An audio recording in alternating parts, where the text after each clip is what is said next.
Narayanam namaskritya naram chaiva narottamam devim saraswatim vyasam tato jayamudriyat naste prayeshu abhadreshu nityam bhagavata sevaya bhagavati uttam shloke bhakti bhavati naistiki. Om namo bhagavate vasudevaya. Om namo bhagavate vasudevaya. Om namo bhagavate vasudevaya.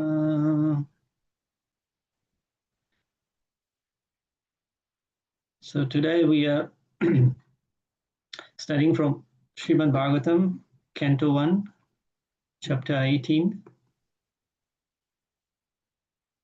and text number 11.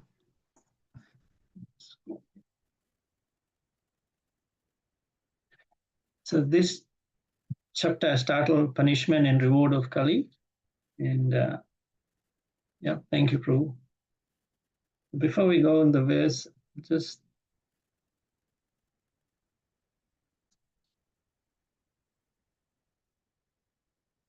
sorry, it's the next chapter, 118. So Parīkṣit case by a Brāhmaṇa boy in text number 11. So in verses 1 to 10, Mahārāja Parīkṣit's birth is explained, his death and dealings with Kali.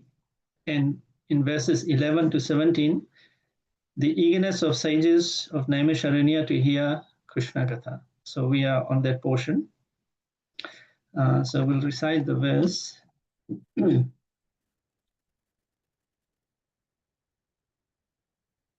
Rishaya uchu Sūta jiva sama saumya saspati vishadam yasaha yastvam samsasi krishnasya martyanam amritam hinaha. Rishaya uchu Sūta jiva sama saumya saspati vishadam yasaha yastvam samsasi krishnasya martyanam amritam hinaha. Rishaya uchuhu Sūta jiva sama saumya sasbatir vishadam yasaha yastvam samsasi krishnasya martyanam amritam hinaha. Word-to-word translation. Rishaya uchu, the good sages said, Sūta, O Sūta Goswami, Jiva, we wish you life full. Samaha, many years. Saumya, grave. Shasvatihi, eternal. Vishadam, particularly. Yasaha, in fame. Yah tvam, because you. Samsasi, speaking nicely. Krishnasya, of Lord Sri Krishna. Martyana, of those who die. Amritam, eternity of life. He, certainly. Naha, our. Translation and purport by His Divine Grace, I see Bhaktivedanta Swami Srila Prabhupada. Srila Prabhupada ki jai.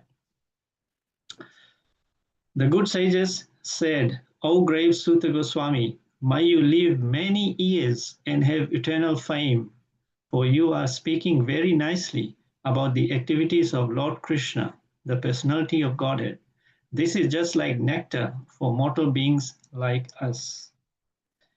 Would anyone like to read the purport, please? I can read, Prabhuji. Thank you.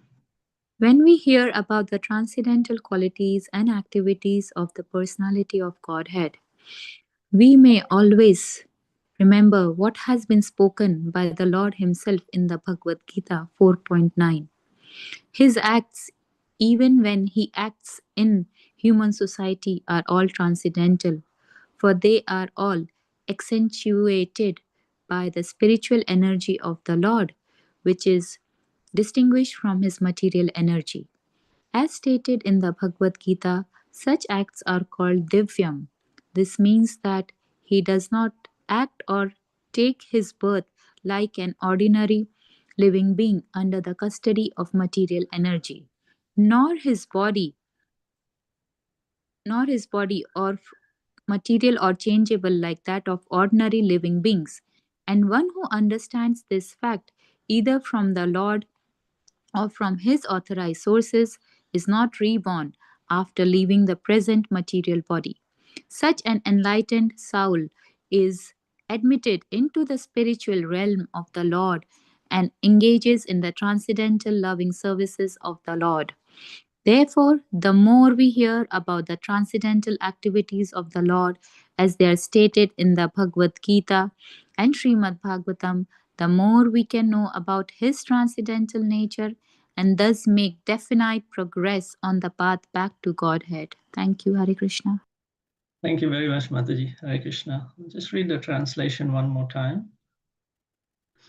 The good sages said, "O great Sutta Goswami, may you live many years and have eternal fame, for you are speaking very nicely about the activities of Lord Krishna, the personality of Godhead. This is just like nectar for mortal beings like us." Om Jnana Timirandasya Jnananjana Shalakya Chakshurunmilitam Yena Tasmai Shri Gurave Namaha. Nama Om Vishnu Padaya Krishna Prasthaya Bhutale Srimate Mao Krishna Goswami Niti Namane. Nama Om Vishnu Padaya Krishna Prasthaya Bhutale Srimate Bhakti Vedanta Swami Niti Namane. Namaste Saraswati Devi Gaurvani Pracharini Vishesha Shunyadi Paschadya Shitarini. Jai Sri Krishna Chaitanya Prabhu Nityananda Shri Advaita Gadadhar Shivasadi Gaur Bhaktivinda. Hare Krishna Krishna Krishna Hare Hare, Hare Ram Ram Ram Hare Hare. So once again, welcome, dear devotees. Those of you who have just joined. So we're reading from Srīmad Bhāgavatam, Canto 1, Chapter 18, text number 11. So this verse is basically all about Shravanam, about hearing, and the importance of hearing. So when I first read this verse, I thought, wow, this verse is for a mortal person like me. We need devotees like His Grace Viraj Krishna Prabhu, His Grace Sakirai Prabhu, and other stalwart Bhagavatam speakers. And we should pray that they live for many years so we can get the benefit of hearing Srīmad Bhāgavatam from them. So this is the first thing that came to my mind when I read this verse. So thank you, Prabhus, for enlightening us always in this glorification of Srīmad Bhāgavatam.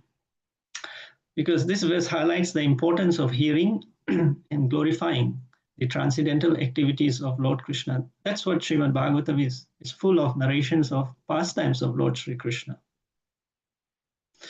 So we hear that Bhagavad Gita talks about the identity of Lord Krishna, establishes Krishna as the Supreme Personality of Godhead, and then further on it elaborates the pastimes or the position of Lord Sri Krishna in Srīmad Bhāgavatam. So these activities of Lord Krishna are considered spiritually very uplifting and beneficial for all beings, not only devotees, but anyone who comes to hear about the glories of Krishna. Their life gets elevated, either materially or spiritually.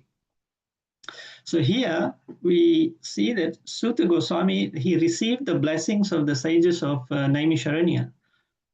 And what's the blessing he got? That may he live for very long life and keep narrating the glories of Srīmad Bhāgavatam, because the sages were really relishing the nectar of Srīmad Bhāgavatam. So they were saying, "Oh, my dear Sutta Goswami, please, you always keep narrating this nectarian pastimes." So sometimes we might also get some blessings, from elders, from senior devotees. May you have a good life, may you have a good health. So many blessings which we can get, right? His Holiness Radhanath Maharaj, remember he was saying in a class that there are two ways we can get the blessings. For new bhaktas and things, we generally say Krishna Mati Rastu. May you always be Krishna conscious. But for initiated devotees, he said, the blessing is Krishna Mati Rahu. May you always remain Krishna conscious. Or may you always remain fixed in Krishna conscious. So Krishna Mati Rastu and Krishna Mati Rahu. That's what Mahārāja was saying. So in terms of blessings, there's a story in Srīmad Bhāgavatam 4:27-12. I'm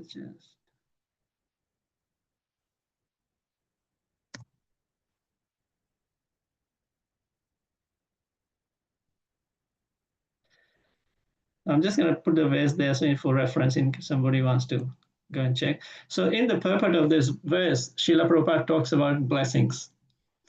So he says, probably some of you know this story. One time a sage was passing by and he gave blessings to these 4 people, a prince, a saintly person, a brahmachari, and a hunter, right? So to the prince, he said, may you live forever. My dear prince, may you live forever. To the saintly person, he said, you may either live or die. You may either live or die. For the brahmachari, he said, may you die immediately. The brahmachari got shocked. I'm doing so much service and sadhu, you blessing me that I should die. I said, wait, let me explain. And the hunter, he said, you neither live nor die. You neither live nor die. So the prince, he said, may you live forever. Generally, people who have a lot of opulence, they want to enjoy their senses, right? And they don't want to die. They want to keep enjoying. But after death, they end up in hell. So for the blessing for the prince was, may you live forever, enjoy your senses, whatever you want to do, but you know where the destination will be. For the saintly person, he said, you might either live or die. Why?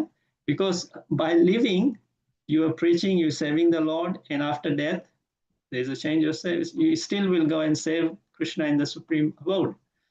So for you, it doesn't really matter whether you live or die, your service will still be the same. So you might either die or live. For the brahmachari, he says, may you die immediately. Why? Because you don't need to do so much hard labor in this material world. You're already doing devotional service. You rather perfect your life quickly in this life and go back to Godhead as soon as you can. And for the hunter, no chance. You neither live nor die. Because your activities are so ghastly, you're killing animals, your life is already like hell here. And even after that, you'll go to hell. So what difference does it make? So blessings here to Sut Goswami is similar to the blessing given to the saintly person, but it is a bit more in the sense that the whole audience hearing and studying the Srimad Bhagavatam, which includes us as well, we all get the benefit. So we should seek, Prabhupada says in a paper, that we should seek the association of saintly persons. Go and find out where they are, where they are doing their bhajan. Where is Sakina Prabhu? Where is Krishna Prabhu? Where are they hiding and doing their bhajan? We should go and seek and find out and go and hear from them, the Srimad Bhagavatam. Like when we visit the Holy Dham, for example, how do we see the Holy Dham? Through oral reception, right? We don't go in, otherwise it will be just like a site visit. No, not sightseeing. We go to the Dham and we see the Dham through oral reception. We go and find the sadhus, advanced devotees residing there, and we should hear from them. Then the potency of the Dham is revealed within our hearts. Then we can truly understand the value of the Dham. Gangara parasa hoile paschate pavana darshana pavitra koro etomaragu. So in this bhajan ebaru karuna koro, this verse comes, Gangara parasa hoile paschate pavan darshana pavitra koro etomaragu. So after bathing in the holy waters or the sacred Ganges for many, many, many times, one becomes purified. But just by the sight of a devotee of Krishna, a Param Vaishnava, the fallen souls like us, we get purified. This is the great power of devotee association. Really, really great power. So even if Sutta Goswami didn't speak a word, just by his mere presence, by his darshan, everyone would get purified. Like just by the darshan of Srila Prabhupada, so many people got purified and became devotees. Just by the darshan of our own gurus, we got purified. Like I was reflecting this year in the Rath Yatra that His Holiness Mukunda Maharaj was there. And so many visitors were coming And just bowing down, paying obeisances to Maharaj, they got purified. They got darshan of Maharaj, and immediately their purification was there. Their Krishna consciousness began. This is the power of great devotees. And in another verse, 1:19,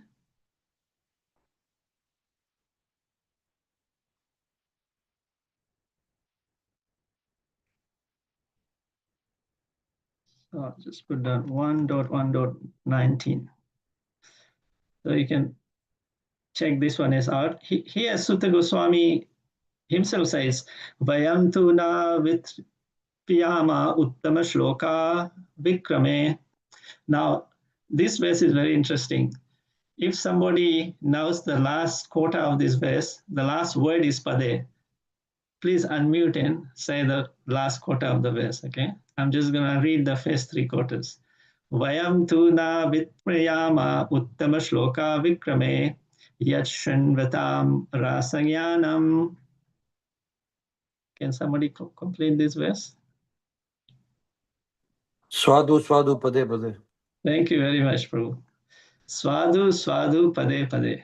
Such an amazing verse by Sutta Goswami himself. Translation says, we never tire of hearing the transcendental pastimes of the personality of Godhead, who is glorified by hymns and prayers. Those who have developed a taste for transcendental relationships with him relish hearing of his pastimes at every moment. So at every moment, we should crave to hear about these pastimes of Krishna. Now, how do we get this taste? We get this taste by associating with devotees who have the inclination to study and speak Srimad Bhagavatam. As I mentioned, there's so many of you here, great, nice speakers of Srimad Bhagavatam in this group. So we should associate with devotees like them and get some inclination to study and speak Srimad Bhagavatam. So Sutta Goswami is relishing the pastimes of Krishna by speaking about it. So we can also relish first by hearing from elevated devotees and then trying to just speak or replicate if possible. So in our life, we can make 2 lists, right? One list is we should be doing things that we should be doing for our own good, for our own spiritual advancement, like chanting, reading, devotee association, preaching. That's one list. See how we are progressing. And the other list, things that we are actually spending our time and energy, our money on, and whether we are really happy doing that, whether there should be a shift in our actions and consciousness from this list to this list, right? So one is a spiritual list, one is a material list, and Srila Prabhupada talks in the purport about different energies, so material energy and spiritual energy. Do we choose to always work under the influence of material energy, or do we choose to work under the influence of spiritual energy? We are in the middle as the Tathastha Shakti. The choice is ours. So which list do we spend more time in? Our spiritual advancement or our material? So something we can think about. If we are able to do this, then we can properly situate ourselves by making a conscious decision about life, specifically about establishing our relationship with Krishna, like our Sambandha, and the Sambandha deity we all know, Shri Radha Madan Mohan. And then we can also learn the process of worship Krishna, and the Abhidya, this is called Abhidya, and the deity for this is Shri Radha Govinda, and ultimately achieving the goal of Krishna Prem, Prayojan. And the deity for this is Shri Radha Gopinath. So if we make conscious decisions in our life, then we can understand about our Sambandha, our relationship, our Abhidya, the process for obtaining Krishna, and Prayojan, the ultimate goal, will obviously achieve. And how do we achieve this above?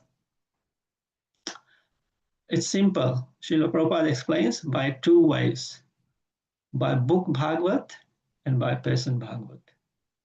So by book Bhagavat, it's full of narrations of Lord Krishna. We hear about the name, form, qualities, pastimes of Krishna in that order, then we understand. In person Bhagavata, one is the living the Shastra. So one who is living the Shastra, he has the power to give the Shastra to us. Because he possesses, he has the Shastra. If he doesn't have anything, how can he give? Like the devotees have Krishna, so they can give Krishna to others.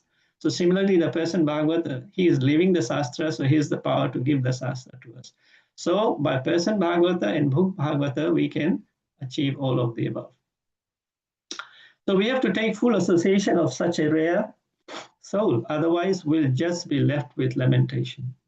We'll just be left with lamentation when they leave this planet. You know, so many of devotees have left this planet, and we only wonder if they were with us for a little bit longer, isn't it?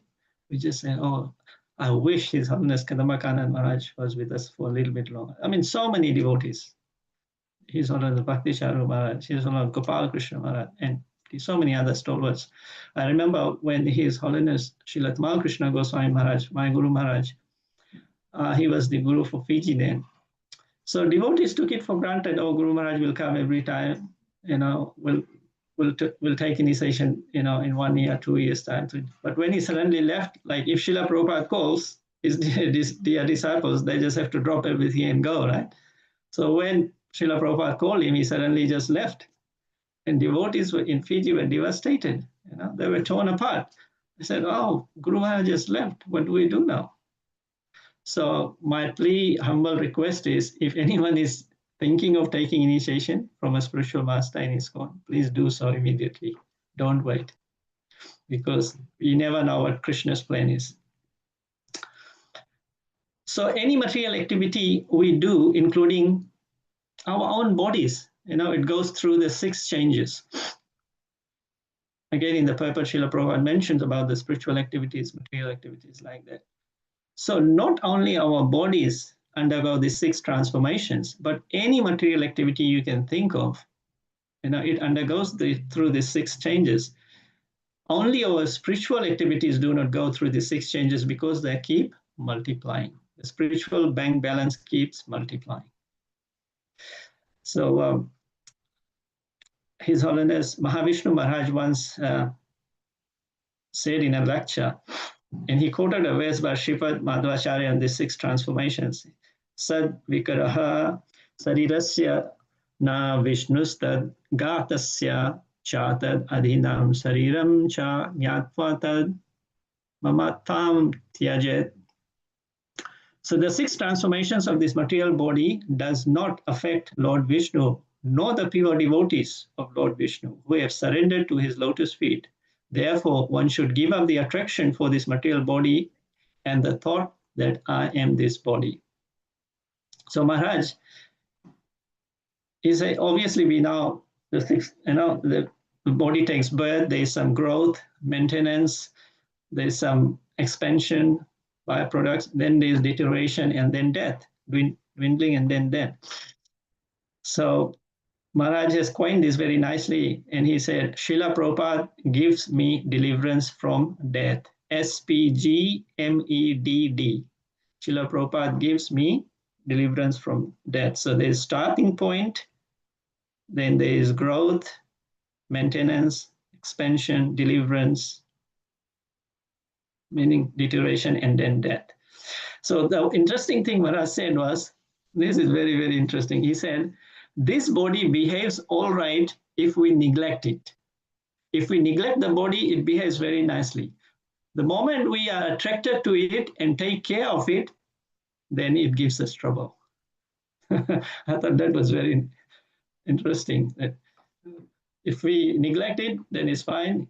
If you start become attracted to it, then it gives us trouble because we have to keep maintaining it all the time. So we can also, somebody can ask, so devotees don't die, devotees also die. But we have to understand that for a devotee, this is his last breath. He will not come back again into this material world after this death. So that's why we say devotees don't die, meaning that they will not come back. So here in this verse, is spoken by sages of Naimisharanya expressing their appreciation for hearing about Lord Krishna's pastimes. It highlights the importance of transcendental discussions and how they bring spiritual nourishment to those who listen. So if we listen, then we get spiritually nourished. So Maharaj Parīkṣit curse and profound spiritual and historical implications. So it marks the turning point in Maharaj Parīkṣit's life because it leads him to renounce his kingdom, renounce everything, and dedicate his final days of hearing Srīmad Bhāgavatam from Sukadeva Goswami. Very, very amazing way Maharaj Parīkṣit teaches us how we should also prepare for our final day on this planet. So there are a few reasons we can say why this event is so significant. The first is birth of Bhagavad Dharma. So his decision to hear Bhagavatam led to the widespread propagation of Bhagavad Dharma, right? Because of Maharaj Parīkṣit's decision to hear, we are able to get this Srīmad Bhāgavatam. And then we can help spread this Bhagavad Dharma. And setting an example for all spiritual seekers on the transformative power of divine wisdom. Second is prioritizing spiritual growth. So just by hearing Srīmad Bhāgavatam, it reminds us of the importance of seeking deeper meaning just beyond our material success. Remember we talked about the two lists, material list and spiritual list. We have to make conscious decisions. And third is the power of listening. So just through Shravanam, just by hearing this transcendental literature, we can cultivate mindfulness and engage, mindfulness and wisdom by engaging with uplifting spiritual knowledge. So what happens if we sincerely hear Srīmad Bhāgavatam and apply in our daily lives? We always recite this prayer, right? Nasta prayeshu abhadreshu nityam bhagavata sevya bhagavati uttama shloke bhaktir bhavati naistiki. So by rendering service to uttama shloka, by regular attendance in classes on the Bhagavatam, and by rendering service to the pure devotees, all that is troublesome to the heart is almost completely destroyed. And loving service to the Supreme Personality of Godhead, who is praised with transcendental songs, is established as an irrevocable fact. So Srīmad Bhāgavatam 1-18.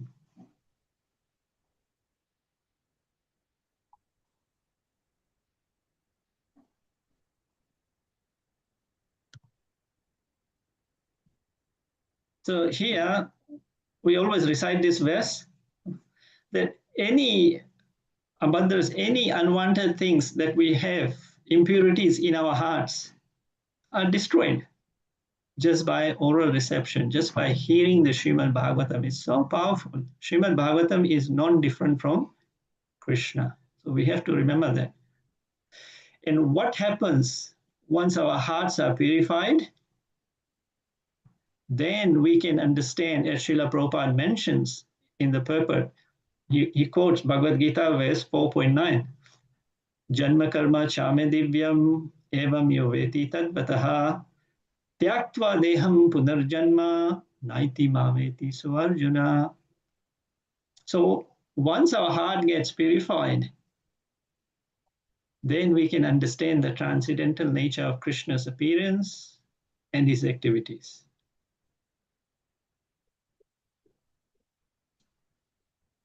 And after leaving this body,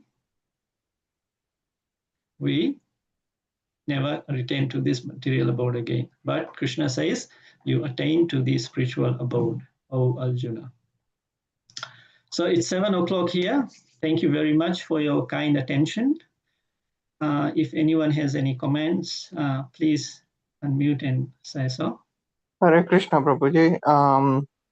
I had a question. So you did mention that whoever does the sinful activities goes to hell, and all the devotees always go to heaven. But usually it's just a life after birth. So we just go through the cycle.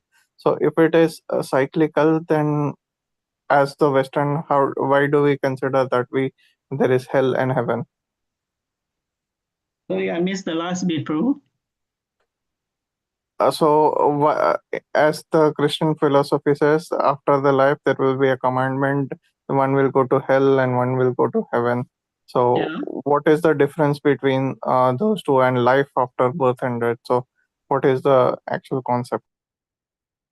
See, in Vedic philosophy, we understand that there is life and there is death as well, and similar in other religions as well. But in terms of Vedic philosophy, as I mentioned earlier, that that the devotees' life, even though we are living here, Srila Prabhupada explains that we can still live above the three modes of material nature. So even though we might be living in this material world, the pure devotee's life is not hellish even in this material world. So whether they live here and save or whether they live in the spiritual world, their life is the same. So in terms of the, as you mentioned in Christian philosophy, I'm not too well versed, so it maybe someone else can comment on it as well. But I understand that they have a set philosophy, either hell or heaven, wherever you go, depending on the activity. But for devotees, they break the cycle of heaven and hell, because once you start doing Krishna conscious activities, there's no question of hell. It's always spiritual activity. So it's above the three modes of material nature. Yeah. So you only mentioned that those who did sinful activities goes to hell. So that is why I'm lamenting from that. Yeah. So if devotees don't follow dharma, if they don't follow the spiritual rules and regulations, we all know where they'll end up, right? But those who follow these rules and regulations of dharma, they'll obviously go to a better place after death. Okay. Does anyone have any comments or any other questions?